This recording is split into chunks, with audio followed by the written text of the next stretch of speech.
দর্শক, বছর শেষ হতে বাকি আর মাত্র একদিন, তবে শীতকাল কিন্তু শেষ হচ্ছে না। শীতের সকালের বাজার দরের খবর আপনাদের জানাতে চাই। রাজধানীর কারণ বাজারে রয়েছেন সহকর্মী মইনুল হাসান। মইনুল, শীতের সকালে ঝলমলে রোদে দাঁড়িয়ে আছেন বাজারে। কোনটার কি দাম এবং সরবরাহ কেমন, যদি বিস্তারিত বলেন।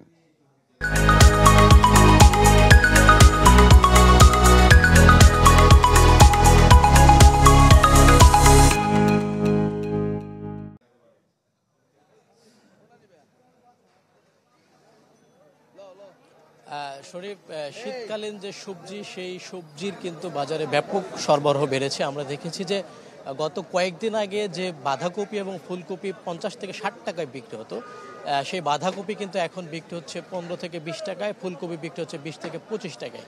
এবং একই সাথে এই বছরে বিভিন্ন সবজির ক্ষেত্রে যে চড়া দাম ছিল, বিশেষ করে কাঁচা মরিচের দাম, সেই কাঁচা মরিচ কিন্তু এখন বিক্রি হচ্ছে 60 থেকে 70 টাকায়।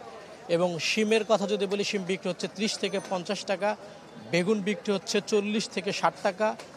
এবং নতুন আলু আসার কারণে প্রথম দিকে যে আলুর দাম ছিল 100 থেকে 120 টাকা, সেই নতুন আলু এখন বিক্রি হচ্ছে 40 থেকে 45 টাকা, এবং পুরাতন যেটা আলু সেটা কিন্তু 45 থেকে 50 টাকা। একই সাথে গত কয়েকদিনের তুলনায় কিন্তু পেঁয়াজের দাম ব্যাপক পরিবর্তন এসেছে। প্রায় 50% কমে এখন পেঁয়াজ বিক্রি হচ্ছে। মুড়ি কাটা যে পেঁয়াজটা, সেটা 50 থেকে 60 টাকা, এবং পুরাতন পেঁয়াজটা বিক্রি হচ্ছে 70 থেকে 80 টাকা। এবং একই সাথে আপনি জানেন, এবার কিন্তু ব্যাপক পরিমাণে এই সময়টাতেও পেঁয়াজ ভারত থেকে আসছে, এবং সেই কারণে ভারতীয় যে পেঁয়াজ সেটার দাম কিন্তু 60 থেকে 80 টাকায়।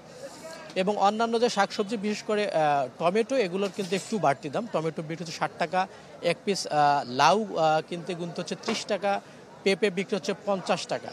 এবং আরেকটি বিষয়, মুদির দোকানের ক্ষেত্রে যে কয়েকদিন আগে সয়াবিন তেলের সংকট ছিল, বিশেষ করে বোতলজাত সয়াবিন তেল, সেই তেল কিন্তু কারণ বাজারে ব্যাপক পরিমাণে এখন সরবরাহ এসেছে। তবে অন্যান্য বাজারগুলোতে কিছুটা সরবরাহ কম।